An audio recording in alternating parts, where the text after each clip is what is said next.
আসসালামু আলাইকুম ওয়া রাহমাতুল্লাহ। আমার কথা শুনবার জন্য আপনাদেরকে আমন্ত্রণ জানাচ্ছি। আপনাদের সাথে যেহেতু দিনের অনেক সময় ধরে কথা বলি, আপনারা আমার ইউটিউব চ্যানেলটা সাবস্ক্রাইব করে রাখতে পারেন। কমেন্টে চ্যানেলের লিংকটা দিয়ে দিচ্ছি। আপনাদেরকে ধন্যবাদ জানাচ্ছি চ্যানেলটা সাবস্ক্রাইব করার জন্য। সো আজকে যে বিষয় নিয়ে কথা বলবো সেটা হচ্ছে আমাদের জিয়া পরিবারের অন্যতম কর্ণধার, জাতীয়তাবাদী দলের ভারপ্রাপ্ত চেয়ারম্যান জনাব তারেক রহমান এবং চেয়ারপারসন বেগম খালেদা জিয়া বর্তমানে লন্ডনে আছেন। সর্বশেষ যে আপডেট সেটা হচ্ছে কি, ঈদের পরে মোটামুটি এপ্রিলের ফার্স্ট উইকের দিকে তারা বাংলাদেশে আসবেন। তাদের বাংলাদেশে আসা অতি জরুরি। বাংলাদেশের দিকপাল, নীতি নির্ধারণী, বাংলাদেশের ডিরেকশন সেটার যাদেরকে বলা যায় তারা হচ্ছেন তারেক রহমান, বেগম খালেদা জিয়া, অথবা আমরা যদি বলি যে আওয়ামী লীগের ক্ষেত্রে শেখ হাসিনা। এই তো, আর কেউ কে আছে? জাতীয় পর্যায়ে বাংলাদেশে ডিরেকশন সেট করার মতো নেতা আর তো কাউকে দেখি না। এবং সেজন্য আমরা দেখতে পাই বাংলাদেশে এখন মব তৈরি হচ্ছে, গ্রামে গঞ্জে পাড়ায় মহল্লায় অরাজকতা তৈরি হচ্ছে, আইনশৃঙ্খলা পরিস্থিতি বলে কোথাও কিছু নাই। যেহেতু আমাদের আওয়ামী লীগের সভানেত্রী শেখ হাসিনা 5ই অগাস্টে পালিয়ে গিয়েছেন দীর্ঘদিন শাসন এবং ফ্যাসিজম কায়েম করার ফলে, সুতরাং বাংলাদেশের এখন অবিসংবাদিত নেতা হচ্ছেন একমাত্র তারেক রহমান।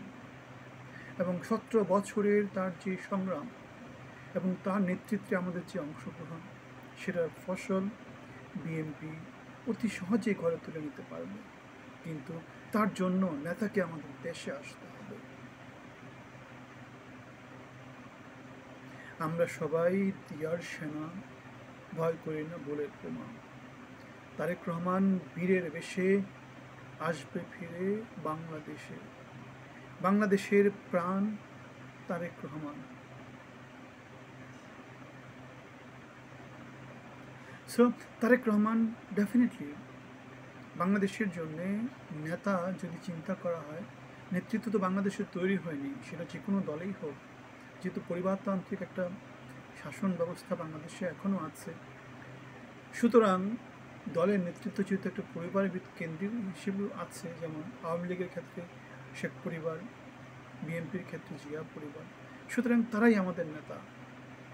তাদেরকেই আমাদের নেতা হিসেবে মেনে নিয়ে আমাদের কি করতে হবে, আমাদের ভবিষ্যৎ পরিকল্পনা সেট করতে হবে। এবং যদি কখনো আমরা গণতান্ত্রিক প্রক্রিয়াতে ফিরে আসি, সেক্ষেত্রে তখন আমরা অন্য কোনো নেতার পূজা করব, এবং সেক্ষেত্রে হয়তো আমাদেরকে পথ দেখাবে জিয়া পরিবারের পথ দেখাবে, সেক্ষেত্রে হয়তো আমাদেরকে সেই শেখ পরিবারের পথ দেখাবে। কারণ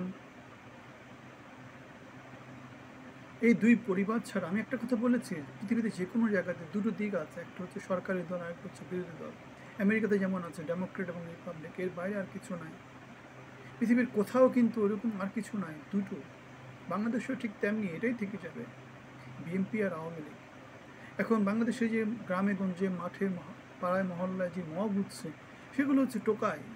এদেরকে অন্য কিছু বলা যাবে না, এরা অন্য কিছু না। ডেফিনিট যে নেতৃত্ব, স্ট্রাকচারাল যেই লিডারশিপ যাদের আছে, সেটা হচ্ছে বিএনপি আর আওয়ামী লীগ, এর বাইরে অন্য কিছু নাই।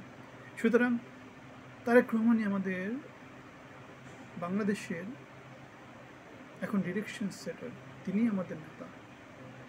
তার নেতৃত্বেই 17 বছর আমরা সংগ্রাম করেছি, ফ্যাসিজমের বিরুদ্ধে ছিলাম। সুতরাং সেই নেতা আর এখন দেশে আসতে কোথাও কোনো বাধা নেই। নেতাকে আমরা বাংলাদেশে স্বাগতম জানাই। 17 বছরের এই সংগ্রাম, 17 বছরের আমাদের অপেক্ষা, নেতা যেন আমাদেরকে আর অপেক্ষায় না রাখে, দেশকে আর যেন তিনি অপেক্ষায় না রাখেন। আমরা যেটা জেনেছি সেটা হচ্ছে বেগম খালেদা জিয়া দেশে আসার জন্য উদ্গ্রীব হয়ে আছেন, এবং তিনি ঈদ করে দেশে আসবেন, এবং সেই সময় তারেক রহমান বাংলাদেশে ফিরে আসবেন, আমরা সে আশা ব্যক্ত করছি। বাংলাদেশের প্রাণ তারেক রহমান। তারেক রহমান বীরের বেশে আসছে ফিরে বাংলাদেশে ইনশাআল্লাহ। আপনাদের মন্তব্য জানাবেন আমাদের চ্যানেলটা আবার সাবস্ক্রাইব করার জন্য আমন্ত্রণ জানাচ্ছি। ভালো থাকবেন, ধন্যবাদ।